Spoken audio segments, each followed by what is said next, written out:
तो स्वागत है आप सभी का हमारे YouTube channel champion coaching classes में। आप जुड़ चुके हैं biology educator Sai Saten champion coaching classes में। तो आज का हमारा टॉपिक है आर्तोचक्र। मेंस्ट्रुअल साइकिल क्या होता है। महिलाओं में एक विशेष प्रकार का चक्र पाया जाता है जिसे हम नॉर्मल में पीरियड्स भी कहते हैं, राइट। तो आइए समझते हैं हम अपने मेंस्ट्रुअल साइकिल को। आर्तोचक्र, महिलाओं में आर्तोचक्र को अनेक नामों से जाना जाता है, जैसे कि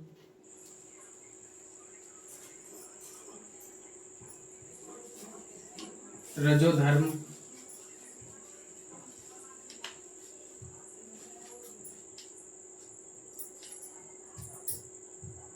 मासिक चक्र,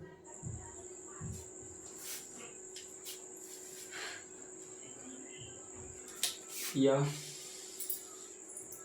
आर्तोचक्र। मासिक धर्म कहा जाता है। मेंस्ट्रुअल शब्द हमारे मीनस वर्ड से आया है। मीनस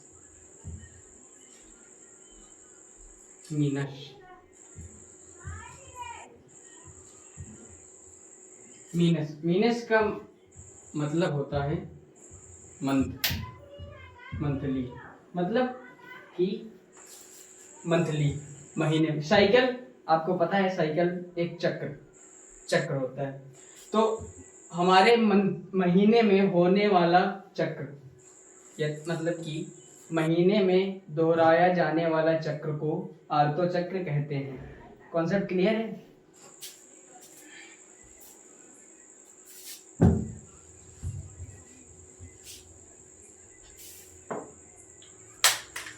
आर्तोचक्र ये महिलाओं में होता है। आर्तोचक्र, अब महिलाएं जब किशोरा अवस्था में, महिलाएं जब किशोरा अवस्था, प्यूबर्टी एज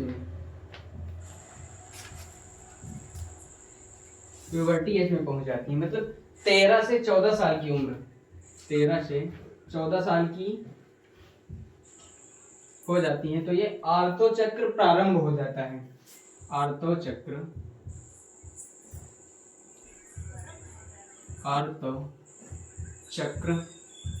प्रारंभ हो जाता है।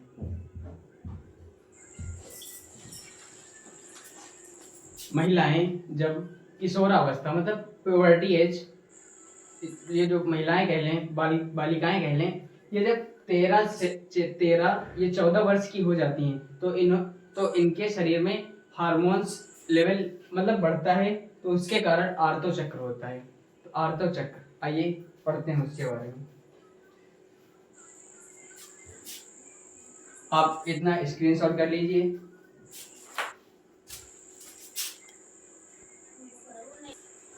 स्क्रीनशॉट ले लिया। तो आर्तोचक्र, ये आर्तोचक्र महिलाओं में हमारे 28 से 35 दिनों का होता है। 28 से 35 दिनों तक चलता है आर्तोचक्र, चलता है। हम नॉर्मली समझ लेते हैं कि ये पहला डे है और ये 28 से 29वां डे है, 29वां डे से, ठीक है। अब मतलब कोई क्लियर तो नहीं है कि महिलाओं में 28 से 29 दिनों का हो। बहुत महिलाएं ऐसी होती हैं कि उनके शरीर में हार्मोन्स का लेवल किसी के में अप होता है, किसी के में नॉर्मल होता है, किसी के में बिल्कुल लो होता है। तो बहुत से महिलाएं ऐसी होती हैं जिनके शरीर में 26 से 27 दिनों तक आर्तोचक्र होता है, और बहुत महिलाएं ऐसी होती हैं जिनके शरीर में 30 से 32 दिनों तक होता है। और ये नहीं कि एक ही डेट से शुरू हो, ये महीने में कभी भी शुरू हो सकता है। हम समझने के लिए 1 तारीख से 28 या 29 तारीख तक समझ रहे हैं। कॉन्सेप्ट क्लियर है? तो जब महिलाओं में आर्तोचक्र प्रारंभ ही होता है, जब महिलाएं 13 वर्ष की हो जाती हैं, जब इनमें आर्तोचक्र प्रारंभ भी होता है, तो उसे कहते हैं रजोधर्म। रजोधर्म। और जब के बाद 28-29 दिनों के बाद जब दूसरा आर्तोचक्र प्रारंभ होता है, तो इसे भी रजोधर्म कहते हैं। पहले रजोधर्म से दूसरे रजोधर्म तक के बीच में जो क्रिया होती है उसे आर्तव कहते हैं। आर्तव कहते हैं। कॉन्सेप्ट क्लियर है? पहले रजोधर्म से दूसरे रजोधर्म तक बीच में जो समय लगता है, 28 से 29 दिनों का बीच में जो समय लगता है आर्तव में जो क्रिया होती है उसे आर्तव कहते हैं। कॉन्सेप्ट क्लियर है? अब आर्तव में हम देखेंगे कि गर्भाशय और अंडाशय में काफी ज्यादा चेंजेस देखने को मिलते हैं। गर्भाशय और अंडाशय में हम देखेंगे कि बहुत परिवर्तन देखने के लिए मिलते हैं। तो हम समझते हैं पहले गर्भाशय को, फिर अंडाशय को। स्क्रीनशॉट कर लीजिए आप।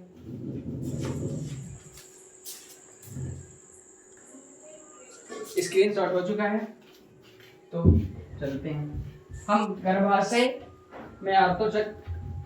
में जब आर्तव होता है तो गर्भाशय में क्या परिवर्तन होता है, इसको पढ़ने से पहले एक कॉन्सेप्ट और क्लियर कर लेते हैं। ये आपको हमने एक इंट्रो दिया है, आर्तव का एक इंट्रो दिया है।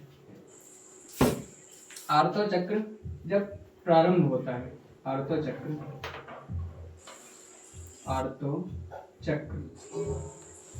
प्रारंभ होता है, जब प्रारंभ होता है तो इसे रजोदर्शन कहते हैं। रजोदर्शन कहते हैं। मेरे प्यारे बच्चों, जब महिलाओं में आर्तव 13 से 14 वर्ष की आयु में प्रारंभ होता है तो इसे रजोदर्शन कहते हैं। अब ऐसा तो नहीं है कि आर्तव हमेशा जीवन भर चलता ही रहेगा, इसकी भी कोई अवधि होती है। तो 45 से 50 वर्ष की महिलाओं में 45 से 50 वर्ष की महिलाओं में ये आर्तव बंद हो जाता है। आर्तव बंद हो जाता है, बंद हो जाता है। 45 से 50 वर्ष की आयु होने के पश्चात आर्तव बंद हो जाता है, जिसे रजोनिवृत्ति कहते हैं। रजोनिवृत्ति कहते हैं। कॉन्सेप्ट क्लियर है?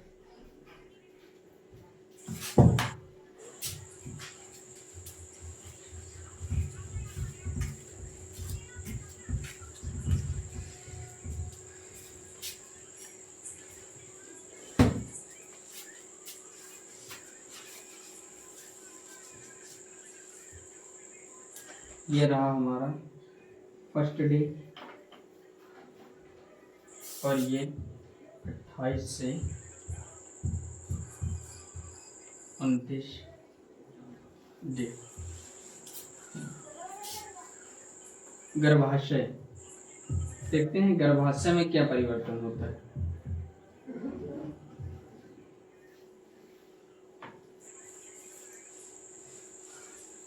यह रही हमारे गर्भाशय की संरचना और ये गर्भाशय ग्रीवा।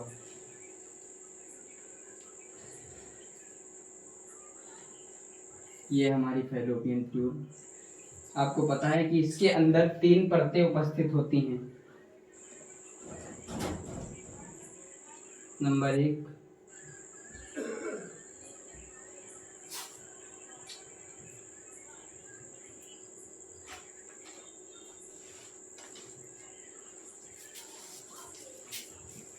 ये दूसरी है, इसे मायोमेट्रियम कहते हैं।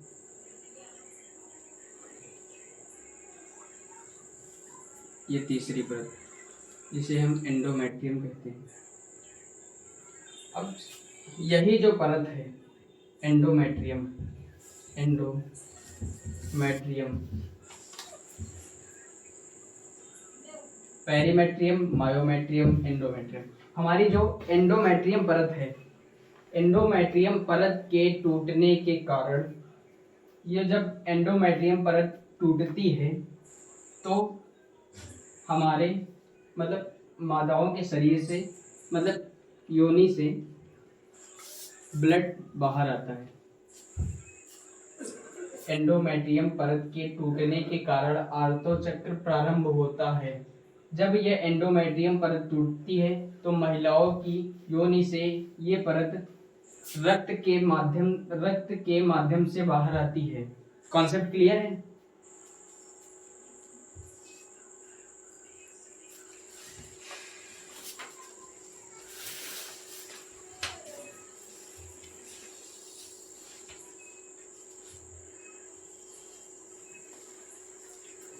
ये 3 से 5 दिनों तक की क्रिया होती है। 3 से 5 दिनों तक की क्रिया रक्त स्त्रावण की क्रिया कहलाती है। रक्त स्त्रावण की क्रिया कहलाती है। रक्त स्त्रावण किसके टूटने के कारण होता है? एंडोमेट्रियम परत के टूटने के कारण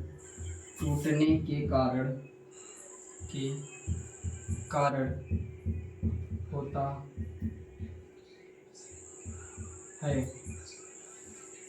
जब ये एंडोमेट्रियम परत टूट जाती है, अब जब ये एंडोमेट्रियम परत टूट जाती है और रक्त बाहर आने लगता है, तो फिर 5 से 14 दिनों के बीच जो क्रिया होती है, 14 दिनों के बीच जो क्रिया होती है उसे प्रचुरोद भवन कहते हैं। प्रचुरोद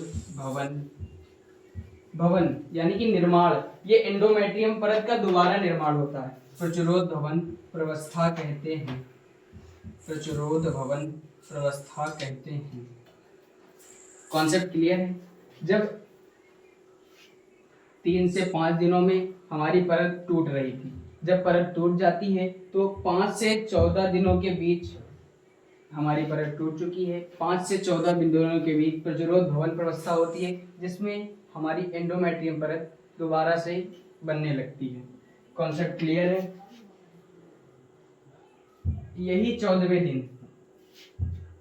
दिन हमारी एक विशेष प्रकार की क्रिया होती है, जिसे हम अंडोत्सर्ग कहते हैं।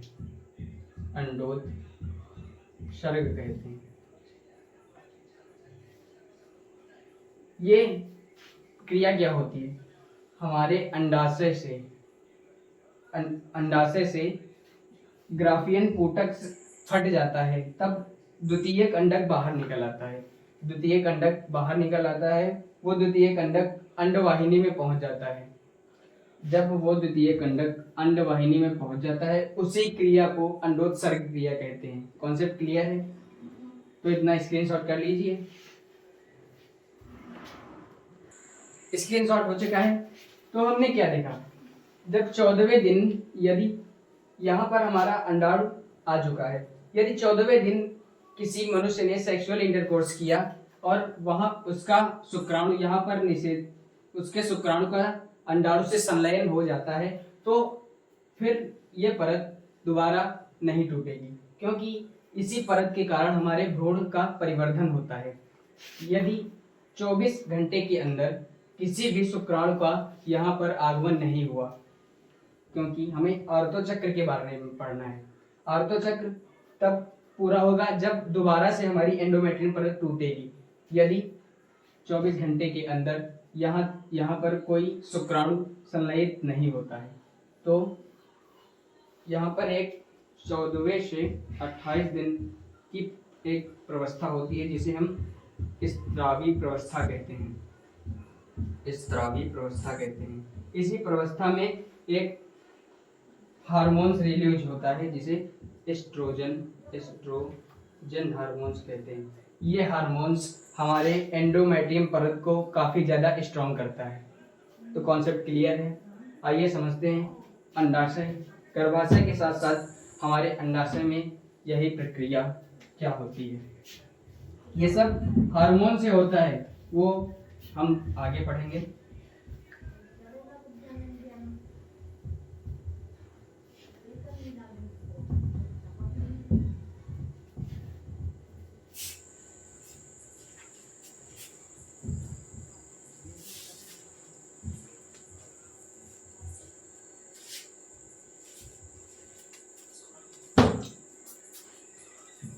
तो ये रही हमारी अंडाशय की संरचना। ये हमारी रक्त वाहिनियां हैं। अंडाशय,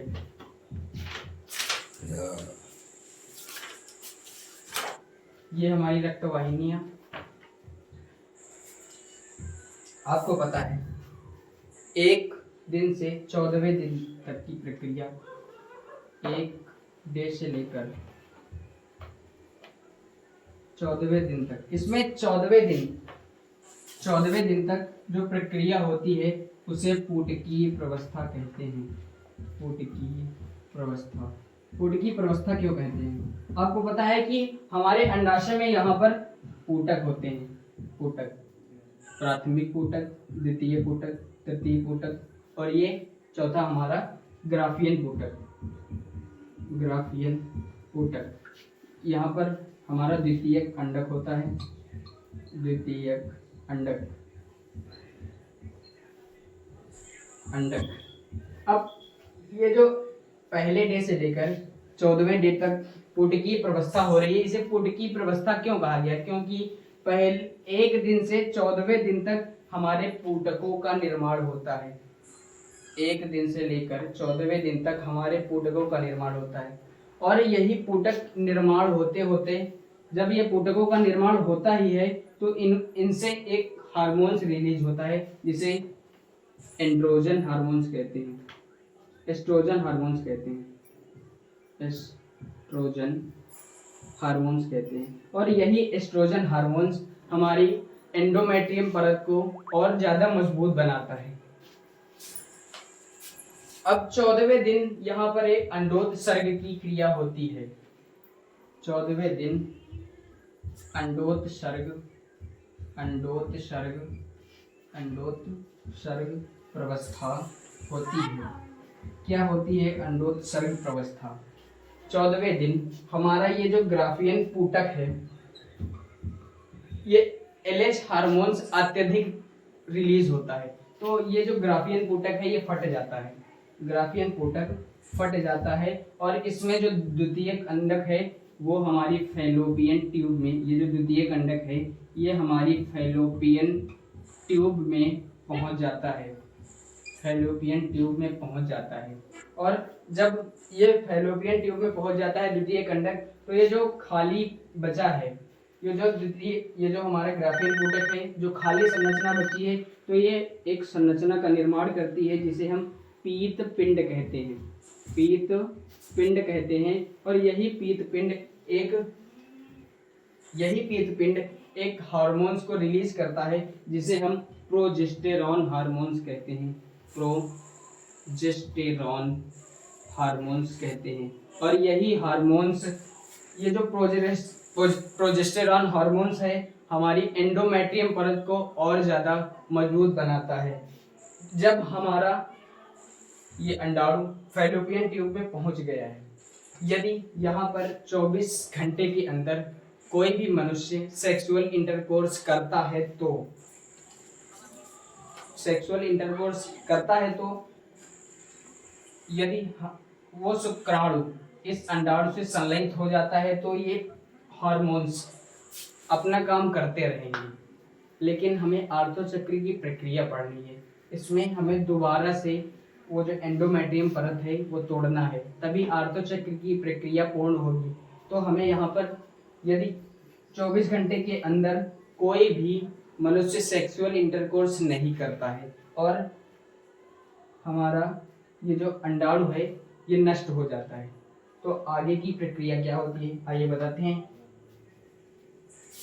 और इसमें जो 14 दिन से 14 से 28 दिनों की प्रक्रिया होती है, इसे पीत पिंड प्रवस्था कहते हैं। पीत पिंड प्रवस्था कहते हैं। क्यों कहते हैं? क्योंकि ये जो हमारा पीत पिंड है ये अभी हमारा एक्टिव है। एक्टिव क्यों है? क्योंकि ये अभी प्रोजेस्टेरॉन हार्मोन्स को रिलीज कर रहा है। कॉन्सेप्ट क्लियर है? ये सब हार्मोन्स की वजह से हो रहा है। तब तक के लिए आप स्क्रीनशॉट कर लीजिए, हम बताते हैं हार्मोन्स का क्या रोल है हमारे आर्तो चक्र में। स्क्रीनशॉट हो चुका है तो आइए समझते हैं आर्तो चक्र में हार्मोन्स का क्या रोल होता है।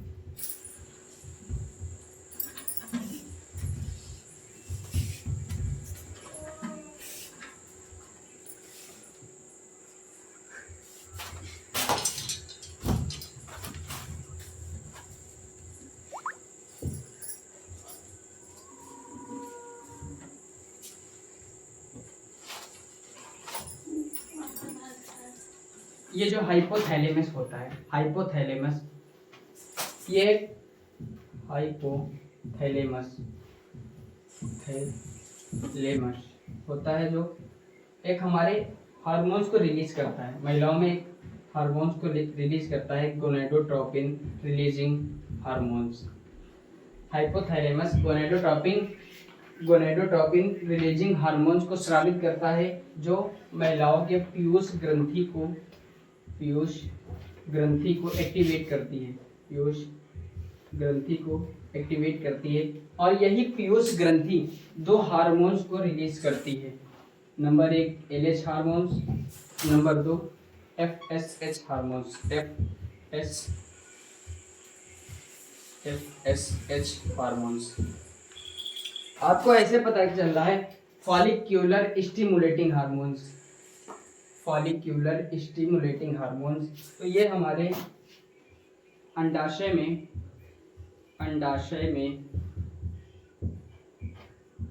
ऊतकों का निर्माण करता है। ऊतकों का निर्माण करता है। यही हार्मोन्स हमारे अंडाशय में ऊतकों का निर्माण करता है। और ऊतकों के निर्माण के समय हमने आपको बताया था एस्ट्रोजन हार्मोन्स रिलीज होता है। और LH हार्मोन्स हमारे FSH हार्मोन्स की तरह ऊतकों के निर्माण में अपनी भूमिका को निभाता है। लेकिन LH हार्मोन्स जब अत्यधिक रिलीज होने लगता है तो उसे LH सर्च कहते हैं। LH सर्च जब LH हार्मोन्स हमारी महिलाओं में अत्यधिक रिलीज होने लगता है तो ग्राफियन पूटक, ये जो हमारा था ग्राफियन पूटक, ये फट जाता है। ग्राफियन पूटक फट जाता है और इससे जो द्वितीय कंडक होता है वो फैलोपियन ट्यूब में चला जाता है। कॉन्सेप्ट क्लियर है? कॉन्सेप्ट क्लियर है। फिर जब द्वितीय कंडक फैलोपियन ट्यूब में चला जाता है तो ये बची संरचना एक पीत पिंड का निर्माण करती है। पीत पिंड का निर्माण करती है और यही पीत पिंड प्रोजेस्टेरॉन हार्मोन्स को रिलीज करता है जो हमारे एंडोमेट्रियम परत को और ज़्यादा स्ट्रॉन्ग बनाता है। जब अत्यधिक ये रिलीज होने लगता है प्रोजेस्टेरॉन हार्मोन्स, यदि 14वें दिन अंडोत्सर्गी की क्रिया में यदि कोई मनुष्य सेक्सुअल इंटरकोर्स करता है तो फिर वहां पर हमारे भ्रूण का परिवर्धन होने लगता है। यदि भ्रूण सेक्सुअल इंटरकोर्स हो चुका है, हमारे नर युग्मक मादा युग्मक का संलयन हो चुका है, तो फिर ये हार्मोन्स रिलीज होते रहेंगे। क्यों रिलीज होते रहेंगे? क्योंकि हमारे भ्रूण के परिवर्धन के लिए एंडोमेट्रियम परत का मजबूत होना अत्यधिक आवश्यक है।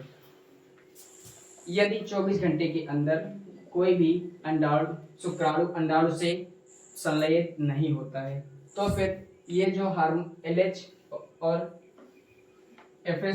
FSH हार्मोन्स हैं ये हमारी पीयूष ग्रंथि पे एक निगेटिव फीडबैक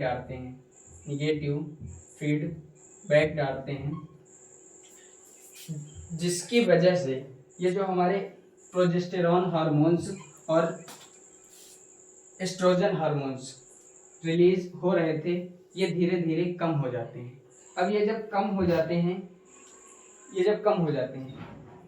प्रोजेस्टेरॉन हार्मोन्स और एस्ट्रोजन हार्मोन्स पीयूष ग्रंथि पर जब एक निगेटिव फीडबैक डालते हैं तो फिर इनकी जो ये स्त्रावित हो रहे थे तो ये इनका स्त्रावण धीरे धीरे कम हो जाता है। जब इनका स्त्रावण धीरे धीरे कम हो जाता है तो फिर से वो जो एंडोमेट्रियम परत थी, एंडोमेट्रियम, वो जो हमारी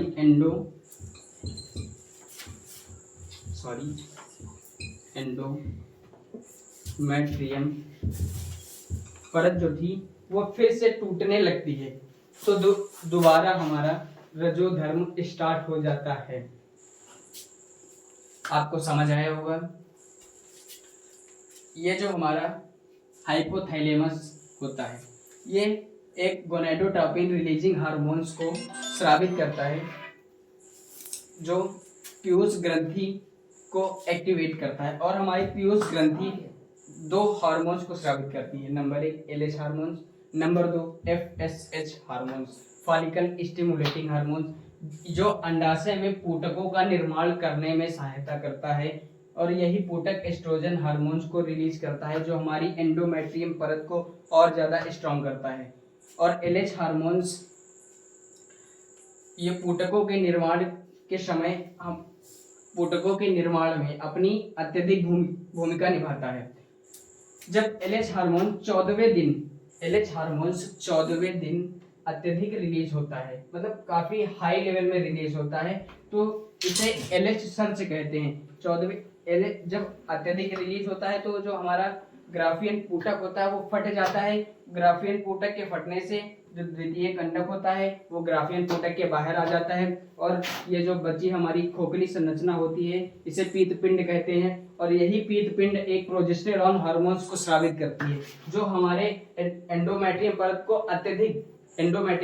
अत्यधिक स्ट्रॉन्ग बनाता है। यदि 14वें दिन कोई भी शुक्राणु इस अंडाणु से संलयित होता है तो फिर मादा जो लेडी है वो प्रेग्नेंट हो जाएगी। यदि 24 घंटे के अंदर कोई भी शुक्राणु इससे संलयित नहीं होता है तो फिर ये हमारा जो अंडाणु है ये नष्ट हो जाता है। उसके बाद ये जो हमारे हार्मोन्स होते हैं ये हमारी पीयूष ग्रंथि पे एक निगेटिव फीडबैक डालते हैं जो पीयूष ग्रंथि ये LH और FH हार्मोन्स का सर्कुलेशन बिल्कुल स्लो कर देती है। यही जब ये जो हार्मोन्स हैं इनका सर्कुलेशन जब कम हो जाता है तो वो जो हमारी एंडोमेट्रियम परत है वो फिर से टूटने लग जाती है। बस यही हमारा आर्त चक्र। जब दोबारा से हमारी एंडोमेट्रियम परत टूटने लगती है तो आर्त चक्र दोबारा से शुरू हो जाता है। तो आज के लिए इतना ही। हमें यह आशा है कि आपको समझ आया होगा। मिलते हैं नेक्स्ट वीडियो में, तब तक के लिए जय हिंद।